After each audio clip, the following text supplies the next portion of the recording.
نحمده ونصلي على رسوله الكريم اما بعد فاعوذ بالله من الشیطان الرجیم بسم اللہ الرحمن الرحیم سورۃ الفجر آیت نمبر 13 اور 14 تجوید کے اعتبار سے پہلے پڑھ لیتے ہیں ایک بار۔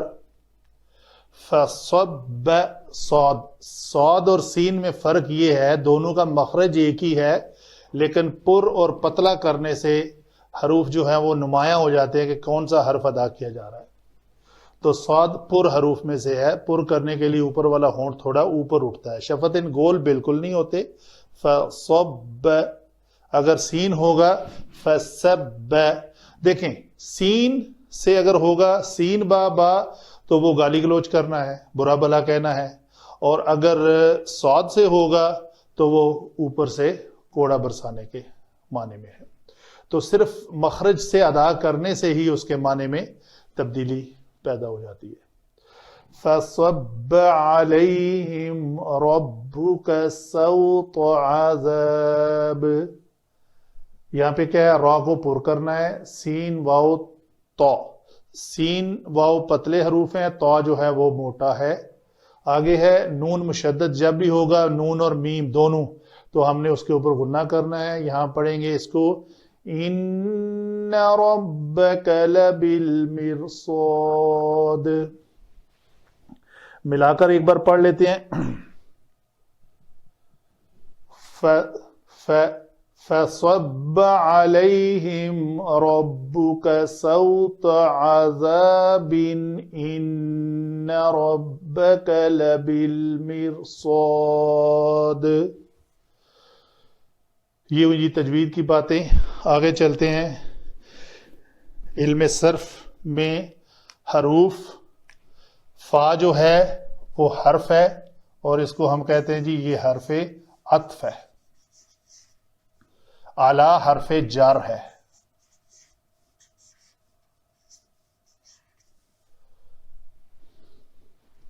ان حرف مشبہ بالفعل ہے۔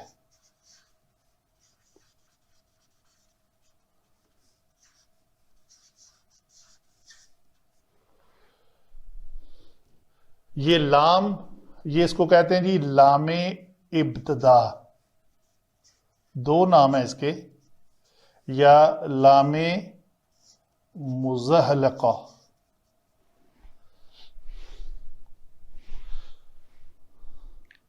آگے چلتے ہیں۔ علم صرف پہ ہی حروف کو جاننے کے بعد فصب فعل ہے، ہر فعل کے اندر ایک ضمیر مستتر ہوتی ہے اور وہ ہوا ہے۔ اس ہوا کا ہم ذکر اس لیے نہیں کریں گے کہ وہ ظاہر ہو کر اس میں ظاہر کی شکل میں ہمیں نظر آ گئی کہ یہ ہے وہ اسم جو اس میں ظاہر، یہ ہے جی اس میں ضمیر۔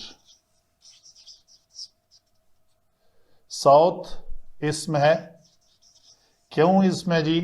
یہ مضاف بن کر آ رہا ہے، صوت عذاب، تو یہ اسم جمع اسم دونوں مرکب اضافی بنیں گے۔ یہ اسم اور یہ اسم مل کر بھی دونوں مرکب اضافی بنیں گے۔ بے شک ہم یہاں پہ لکھ لیتے ہیں مرکب اضافی، یہ بھی مرکب اضافی۔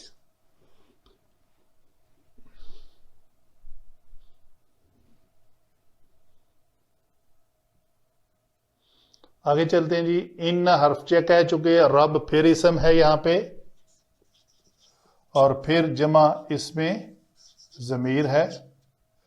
یہ المرصاد جو ہے یہ بھی علماء لکھتے ہیں یا تو یہ اس میں مبالغہ ہے یا اس میں ظرف بر وزن اس میں اعلی، مرصاد۔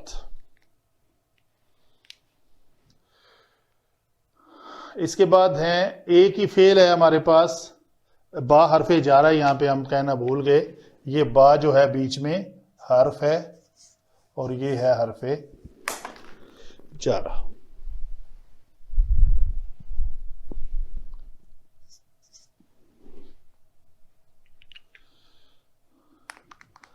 افعال کے بارے میں بات کریں تو پہلا ہی فعل ہے صاد با، با اس کا مادہ ہے، صاد با اور با، یہ عربی گرامر میں اس کلمے کو مضاعف کہتے ہیں۔ ایک اسٹوڈنٹ نے ریمارکس میں اس کو مضاعف لکھا تھا، وہ نہیں ہے، یہ مضاعف ہے، تو دگنا ہونا، یعنی اس کی ڈیفینیشن کیا ہے کہ ایسا کلمہ جس میں کوئی ہم جنس حرف دو بار آ جائے۔ تو یہاں پہ یہ ہم جنس کیا ہے، با اور با، یہ دو بار آ گیا ہے، اس لیے اس کو مضاف کہتے ہیں۔ ٹھیک ہے جی، تو مضاف کا قاعدہ یہ ہے، اگر اس کو ہم لکھیں فعالہ کے وزن پہ صبابہ، تو صبابہ میں یہ ہے کہ قاعدہ یہ ہے مضاعف کے قواعد میں سے ایک قاعدہ کہ جب دو ہم جنس حرف اکٹھے آ جائیں اور اگر تو پہلا ساکن ہو تو اس کا دوسرے میں ادغام کیا جاتا ہے، اور اگر پہلا ساکن نہ ہو، تین شرائط ہیں، اگر پہلا متحرک ہو اور اس کا ماقبل ساکن ہو تو اس کو ماقبل کو دے کر اس کا بعد میں ادغام کیا جاتا ہے، بعد والے میں، اور اگر یہ جس شکل میں یہ ہے ہمارا قانون یہ ہے کہ پہلے کو ہم خود ساکن کر لیں، تو اس با کو جب ہم ساکن کریں گے،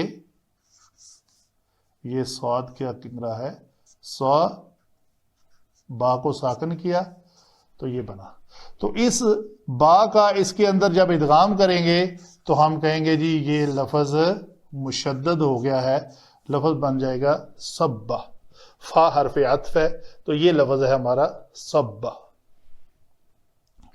ٹھیک ہے جی، آگے چلتے ہیں علم نحو کی جانب۔ علم نحو میں ہم دیکھتے ہیں کہ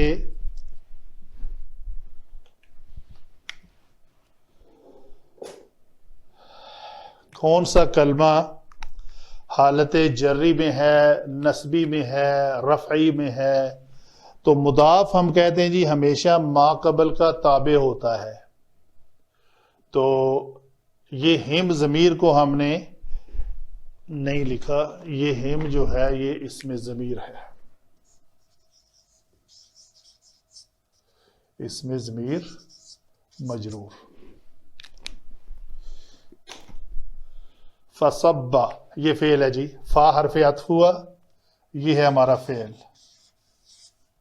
اس فعل کے بعد کیا ہے جی، یہ مرکب جاری، تو اس کو ہم کہتے ہیں جی یہ متعلق فعل ہے۔ آگے کیا ہے جی، ربو کا، رب، اس میں کاف، اس میں ضمیر جو مجرور ہے ہم اس کو نہیں دیکھیں گے، اس کے مجرور ہونے سے ہم کوئی اس کا اندازہ نہیں لگائیں گے کہ یہ فاعل ہے، مفعول ہے، نہیں، یہ تو مجرور تو صرف ہیں ہی ہمارے پاس دو، یا وہ حرف جارہ کے بعد آتا ہے تو مجرور ہوتا ہے، اور یا وہ جیسے یہ محلن مجرور ہے، الا حرف جارہ کے بعد آئی ہے، تو یہ کاف اس میں ضمیر تو مجرور کیوں کہا ہم نے کہ یہ مضاف اور مضاف الیہ ہے، مضاف الیہ ہمیشہ مجرور ہوتا ہے، بس اس کے تو علاوہ کچھ بھی اس کا وہ نہیں ہے فائدہ۔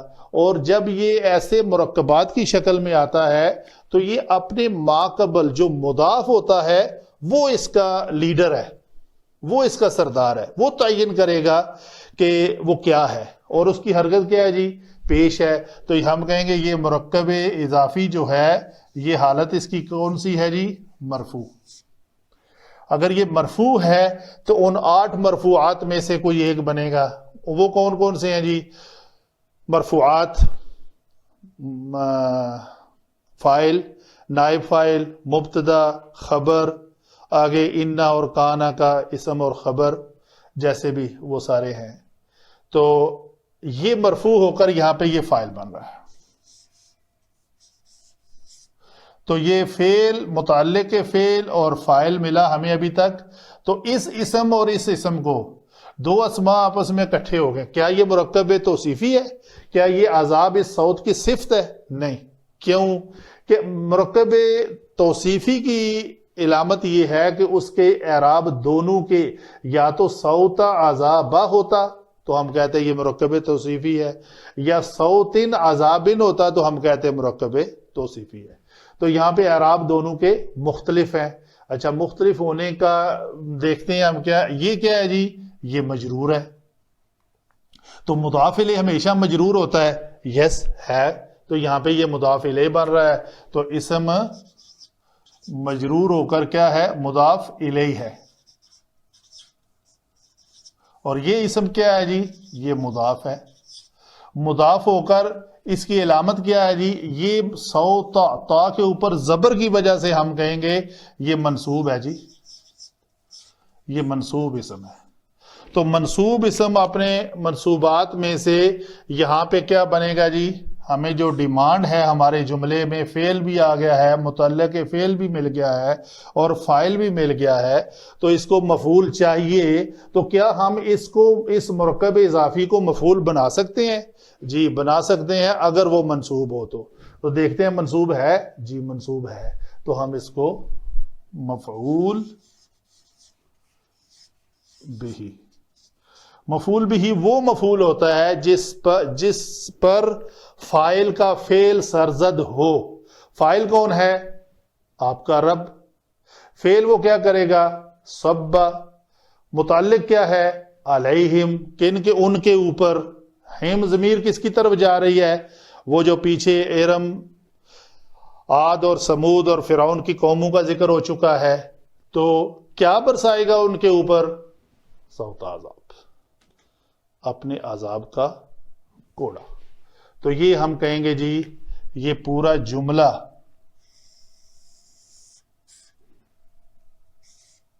اس عطف کے ذریعے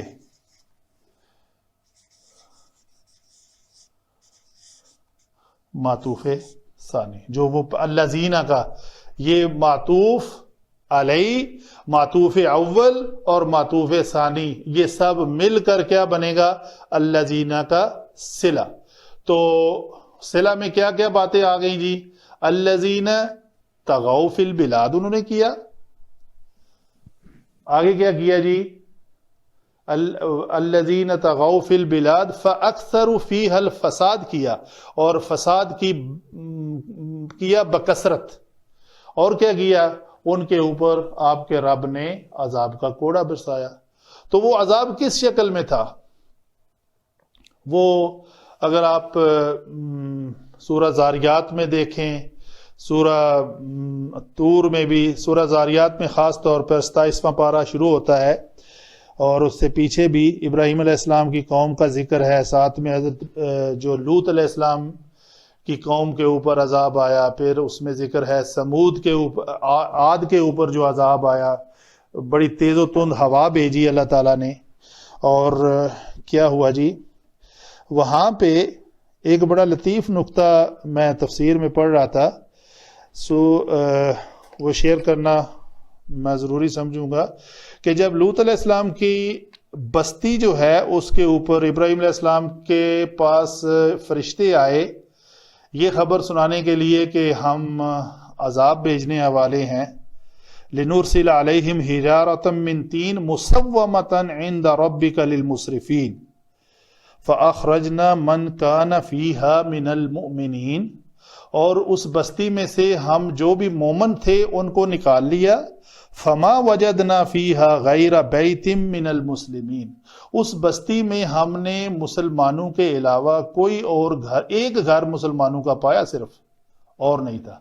اچھا، بیت من المسلمین ہے، اور جب اوپر ذکر ہے اخرجنا من کان فیہا من المؤمنین، تو گویا مسلمین، کچھ علماء کی رائے ہے کہ یہاں پہ مسلمین اور مؤمنین ایک ہی ہیں، جیسا کہ سورۃ الحجرات میں یہ فرق کثرت نمایاں ہے۔ اللہ تعالیٰ نے آپ صلی اللہ علیہ وسلم کو فرمایا قالت الاعراب آمنا، قل آپ کہہ دیجئے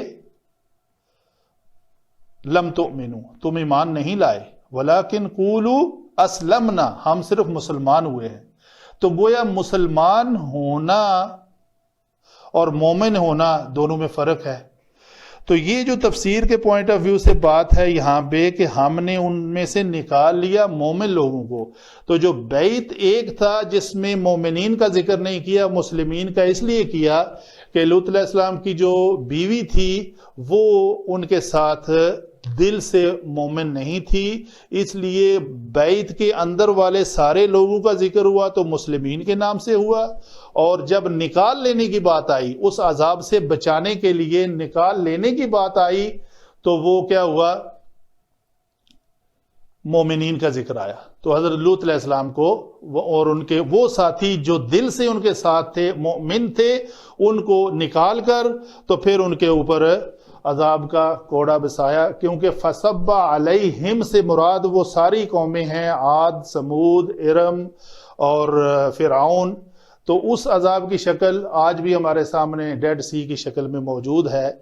وہ علماء لکھتے ہیں کہ 1965 میں امریکن جیولوجسٹ نے اس ڈیڈ سی کے سائیڈ پہ ایک قبرستان ملا ہے ان کو، جس میں ہزاروں کی تعداد میں مدفون ہیں۔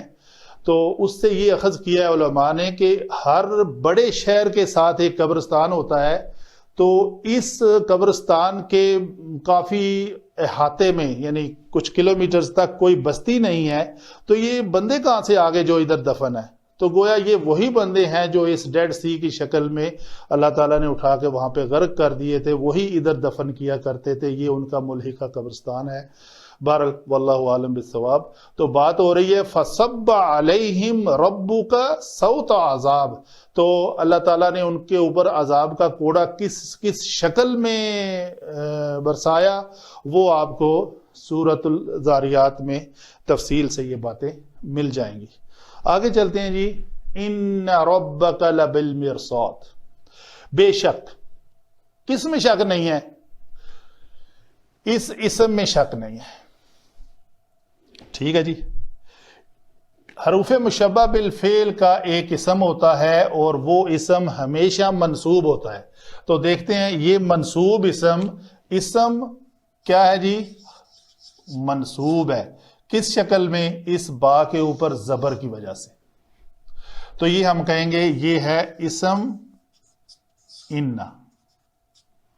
ان اپنے اسم اور خبر کے ساتھ، یہ خبر کیا ہے جی؟ یہ مرکب جاری ہے۔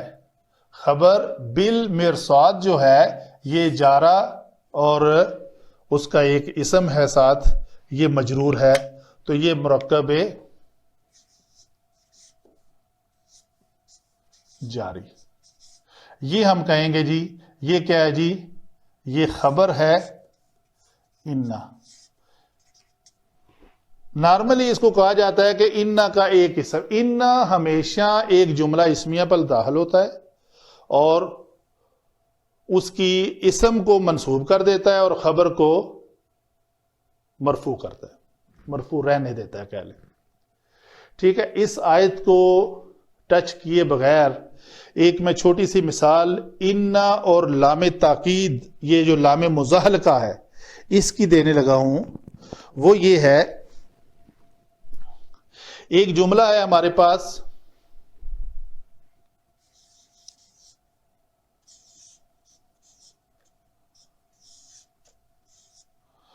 ہوا قاذب،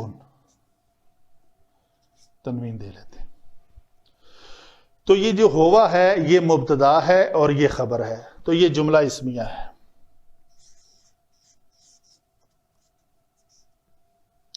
یہ خبر ہے۔ اس خبر پر ایک تاکید دینی ہے ہم نے، وہ تاکید اس لیے ہے، اس طرح ہے کہ لا ہوا قاذب، تو یہ لام تاکید کے لیے آ گیا۔ تاکید کو کے اوپر ایک مزید تاکید دینے کے لیے ہمیں چاہیے ان ڈالنا مقصود تھا، تو ہم کیا کریں گے کہ یہ ہوا ہے، چلے اس کو پہلے ایک بار یہ کر لیتے ہیں، ان جمع، یہ جملہ اسمیہ ہے، ہوا کاذب۔ تو جب ان اپنے مبتدا پر داخل ہوا تو اس نے اس کو کیا کرنا ہے؟ اس کو حالت نسبی میں لے جانا ہے. یہ مرفوع ہے، ہوا ہما ہم، یہ ضمیر مرفوع منفصل ہے، تو ہم نے اس ہوا کو حالت نصب میں لے جانا ہے. اس کا طریقہ یہ ہے کہ یہ مرفوع منفصل تو کبھی بھی اس کو محلن بھی ہم منصوب نہیں کہہ سکتے، تو محلن تو کہہ سکتے ہیں خیر کسی بھی وجہ سے، لیکن ہوا جو ہے یہاں پہ ہم کہیں گے اس کو منصوب بنانا ہے، تو اس کا طریقہ یہ ہوتا ہے کہ یہ لفظ آ جائے گا انہو کاذب.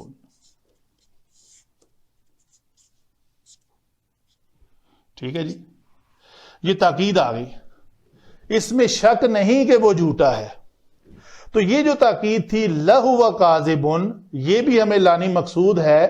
تو یہ علماء لکھتے ہیں کہ یہ تاکید کو ایک جملے میں اکٹھا کرنے کا جو طریقہ کار وضع کیا ہے علماء نے، یہ بھی تاکید ہے اور یہ بھی تاکید ہے.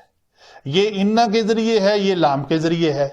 تو ان دونوں تاکیدوں کو ایک ہی جملہ میں یعنی تاکید در تاکید بنانے کے لیے طریقہ کار کیا ہے کہ اس لام کو یہاں تو کسی طریقے سے ایڈ نہیں کر سکتے، تو اس لام کو پھسلا کر کاذبن پہ لے آتے ہیں. تو وہ جملہ بن جاتا ہے کچھ اس طرح، انہو لکاذب. تو یہی شکل ہے ہماری. یہ ہو کی جگہ پہ اس میں ظاہر ہے ان ربک لبالمرصاد. تو یہ کاذب کی جگہ پہ ایک مرکب جاری آ گیا، اس کے اوپر یہ لام مزحل کا ادھر سے جو بگننگ میں تھا، شروع میں تھا، اس کا نام لام ابتدائیہ بھی جانا جاتا ہے کہ یہ شروع میں ہی تھا اصل میں اس طرح، لیکن اس کو پھسلا کر یہاں پہ لایا گیا ہے تو اس کو نام مزحل کا بھی دیتے ہیں. تو یہ ہے ان اپنے اسم اور خبر کے ساتھ ایک جملہ ہے جو تاکید پیدا کر رہا ہے ان اور لام کے ذریعے. تو یہ ہے اسم ان جمع خبر ان، تو یہ ایک جملہ ہوگا جو علماء لکھتے ہیں جواب قسم ہے. جو قسم کھائی ہے اللہ تعالیٰ نے وہ کون سی؟ والفجر ولیال عشر والشفع والوتر واللیل اذا یسر. تو قسم کا اسلوب ہے کہ جواب قسم جو ہے مقسم بہی کو ظاہر کیا جاتا ہے انا سے، قد سے، لقد سے. تو جیسے والعصر ان الانسان، عصر کی قسم بے شک انسان خسارے میں ہے. اور بھی جو بھی ہیں، والعادیات ضبحا فالموریات قدحا فالمغیرات صبحا فاثرن به نقعا فوسطن به جمعا ان الانسان لربه لکنود. وہ انا کے بعد جو ہے وہ جواب قسم ہے. تو یہ ہوئی جی باتیں ہماری علم صرف اور علم نحو کے مطابق آیت نمبر 13 اور 14 کو ہم نے مکمل کر لیا. اس کے بعد انشاءاللہ چلیں گے ہم آیت نمبر 15 کی طرف. وما علینا الا البلاغ.